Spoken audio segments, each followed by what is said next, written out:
Good morning everybody. My name is Paul Dennett. I'm the Mayor for the great city of Salford, but also the Deputy Mayor for the Greater Manchester Combined Authority. I think first of all I'd just like to say thank you for inviting me to speak here today. It's obviously a real honour, and especially to be here in the People's History Museum, a building that doesn't just live and talk about the past, but obviously carries forward a living tradition of collective struggle and hope. A space that reminds us that ideas and thinking and creativity are absolutely important if we're to deliver equality, democracy, solidarity.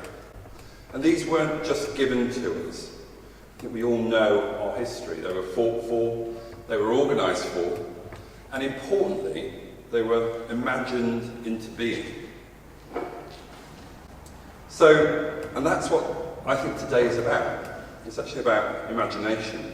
Not imagination in some sort of abstract, utopian sort of exercise, but as a vital act of thinking about solutions, about resistance, about renewal.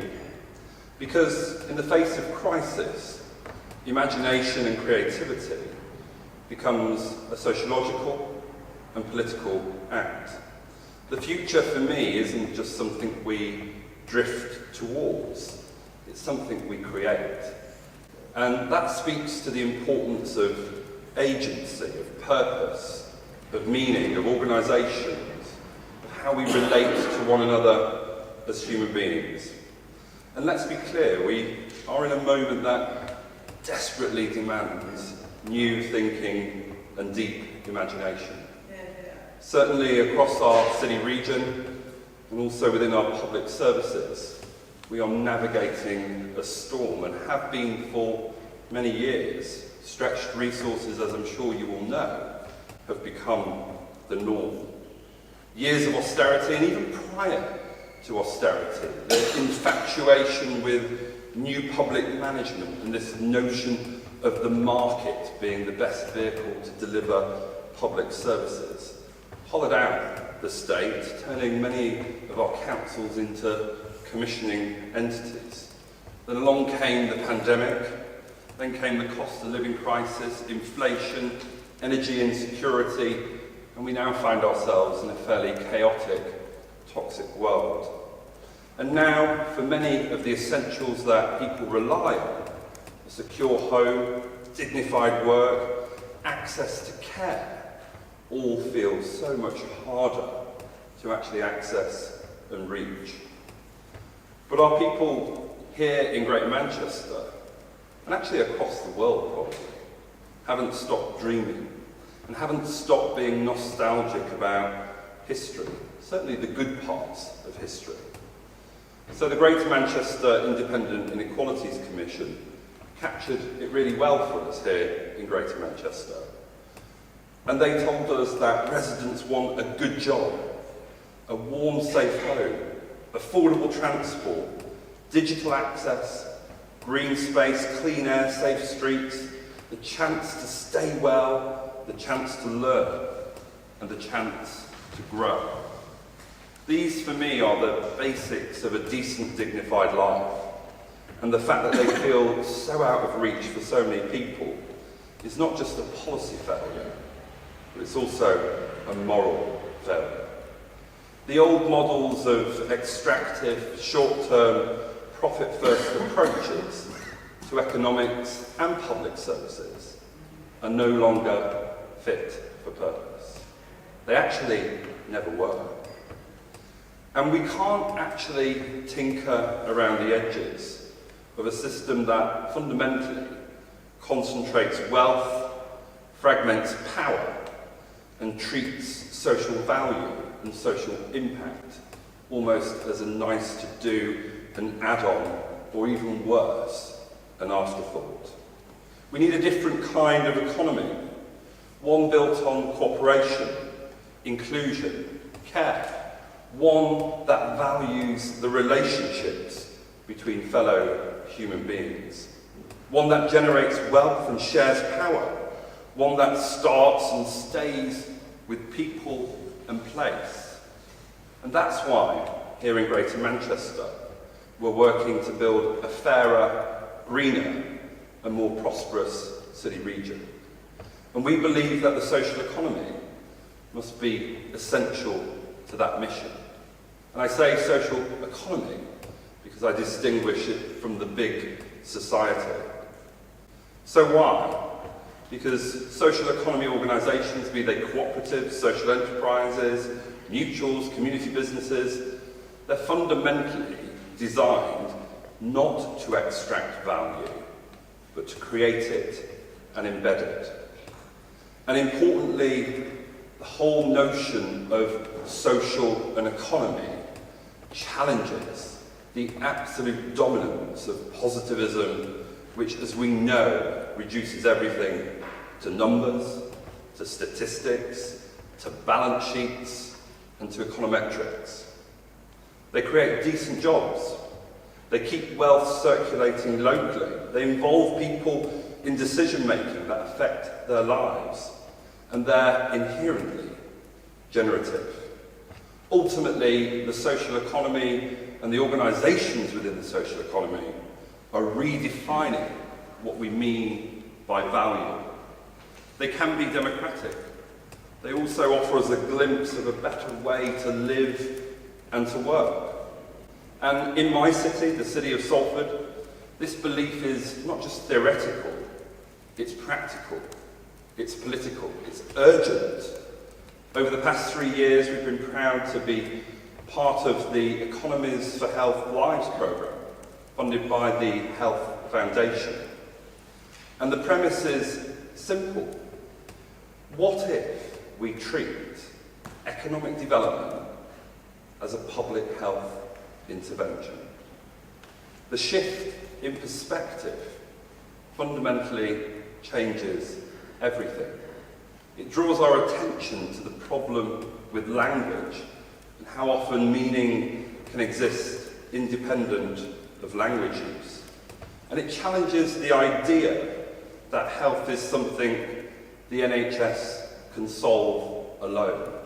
And it challenges the idea of state paternalism, or that economic growth can be pursued at any cost. Inherently, it's multidisciplinary. It requires systems thinking and place-based approaches.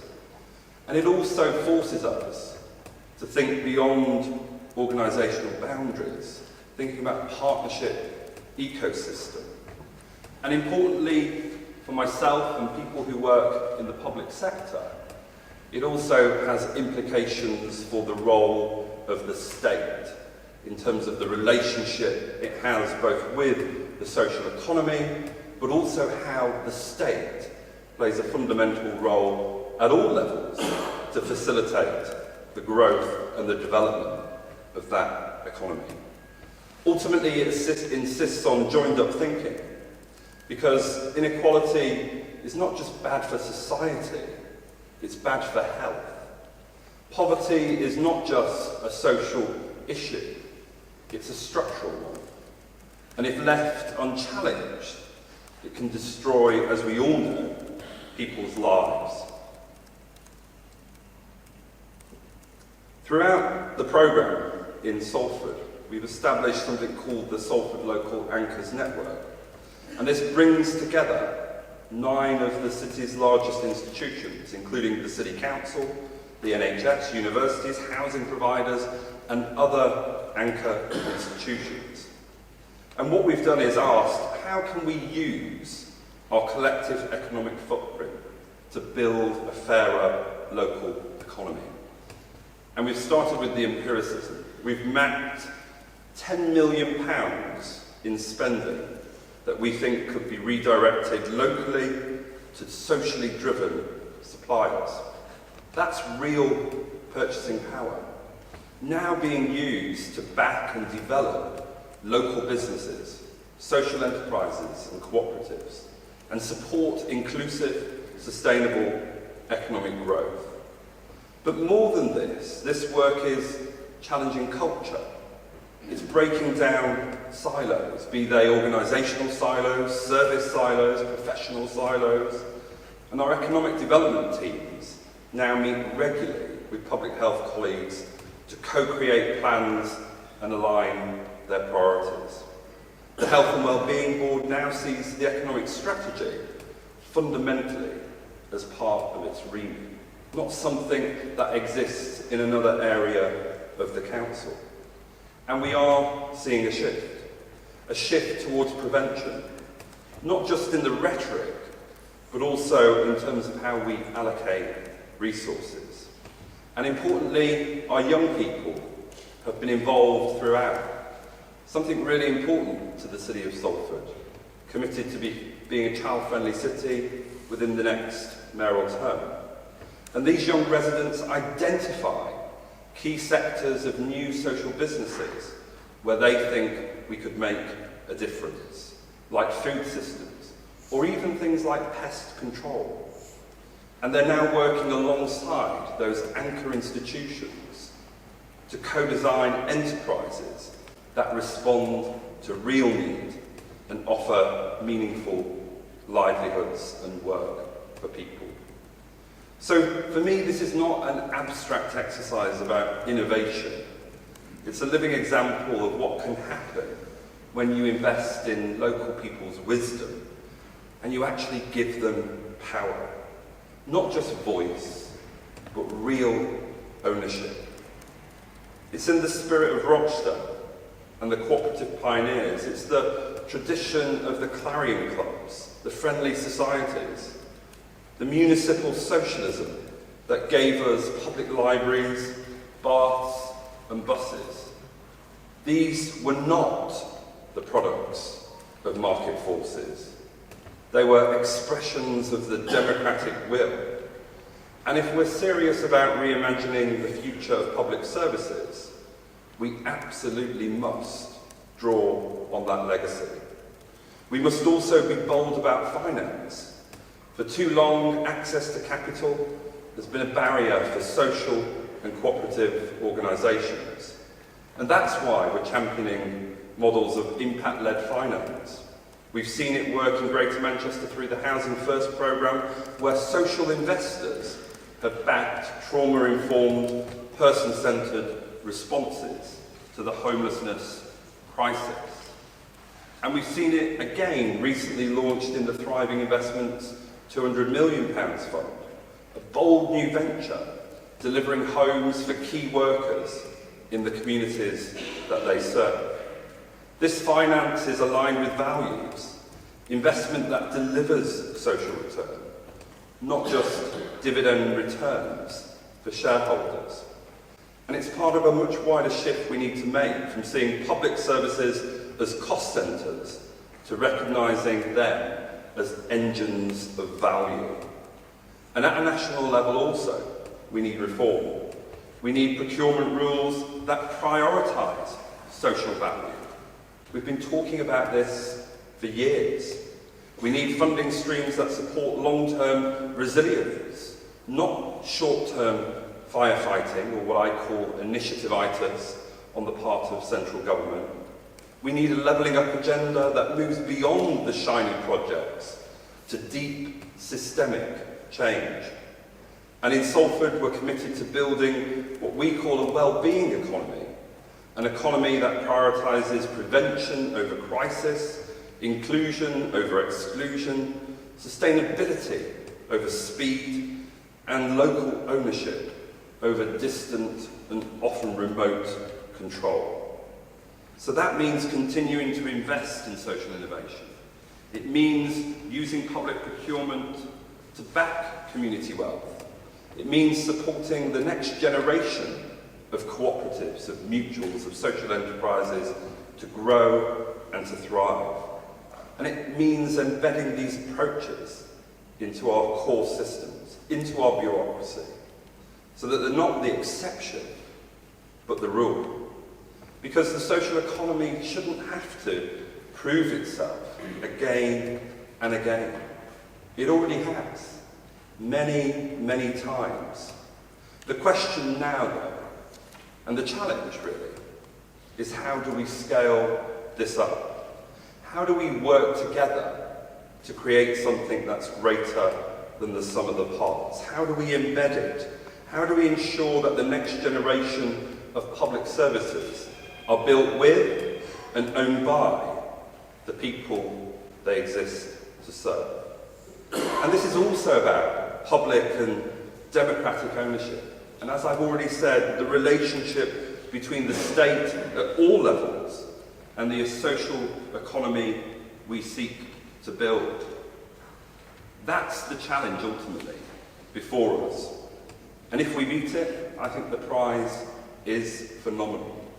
A society that works for everyone. A city region where prosperity is shared. A future where public services are not surviving, but actually flourishing. Not just delivering, but transforming lives. So let me end where I began, with imagination. We're not here today just to talk about efficiency or models or theories or funding pots. We're here to reimagine. Reimagine what is possible. Being inspired by our progressive history, especially here in Greater Manchester, and to recommit ourselves ultimately to a politics of care and cooperation, to draw on those lessons of the past and the creativity of our current present moment to ultimately build a better future. A future where the social economy is not an afterthought, but the beating heart of public and economic life. A future where ownership is shared, power is distributed, and value is measured not just in pounds, but in purpose and meaning. And that future, I believe, is ours to make. Thank you very much.